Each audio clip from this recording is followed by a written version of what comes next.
In this video, we will introduce a procedure for finding inverse functions when they exist and illustrate it with two specific examples.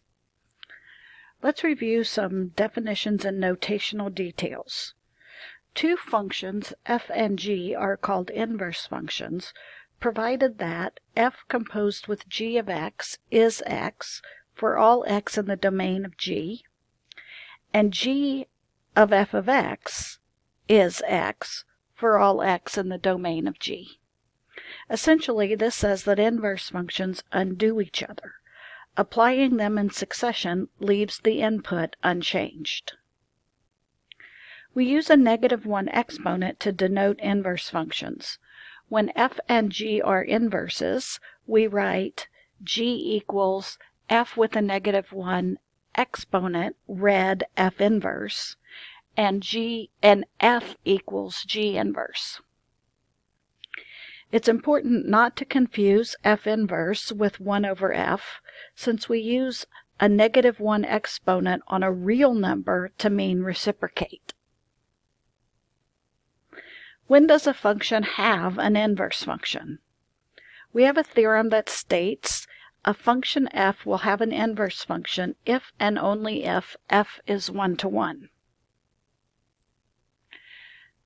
Now we are ready to consider a basic procedure for finding inverse functions. First, show that f is 1 to 1 and therefore has an inverse. Next, find f inverse of x with the following steps. Write y equal f of x, interchange x and y in the formula, solve for y, and replace y with f inverse of x. Finally, we'll want to verify that f and f inverse really are inverse functions by computing the double compositions. Now let's consider two specific examples. Find the inverse of the function f of x equal 3x plus 5 if it exists. We will apply the process outlined in the previous slide. Since the graph of y equal 3x plus 5 is a non-horizontal line, we know that the function f is 1 to 1 by the horizontal line test. Thus, f has an inverse function. We will proceed to find a formula for this inverse function. First, we write y equal f of x. Thus, y equal 3x plus 5. Next, we interchange x and y in the formula. So x equals 3y plus 5. We solve for y as follows. Subtract 5 from both sides of the equation, and then divide both sides by 3. Finally, we write y equal f inverse of x. Therefore, f inverse of x equals 1/3 x minus 5/3. We will verify that f and f inverse are inverses of each other by computing the double compositions. First, we compute f of f inverse of x. We get f of 1/3 x minus 5/3, which equals 3 times that input, 1/3 x minus 5/3, plus 5. Distributing the 3 yields x minus 5 plus 5, which equals x. Now we compute the reverse composition, f inverse of f of x. We get f inverse of 3x plus 5. Applying the f inverse function yields 1/3 times 3x plus 5 minus 5/3. Distributing 1/3 gives x plus 5/3 minus 5/3, which simplifies to x.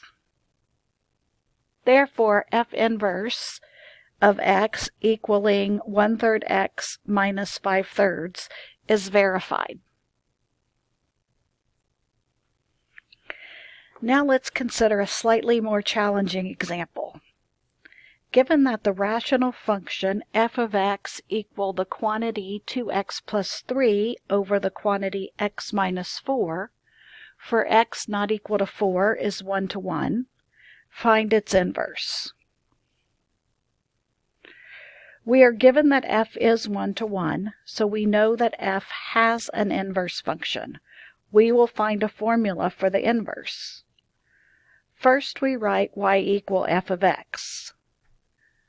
Thus, y equals the quantity 2x plus 3 over the quantity x minus 4 for x not equal to 4.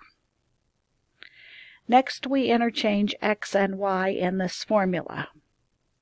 So x equals 2y plus 3 over y minus 4 for y not equal to 4. We solve for y as follows. First, we multiply both sides of the equation by the quantity y minus 4 to clear the fraction. Then distribute x on the left-hand side of the equation. Since we're solving for y, we collect all terms involving y on one side of the equation by subtracting 2y and adding 4x on both sides.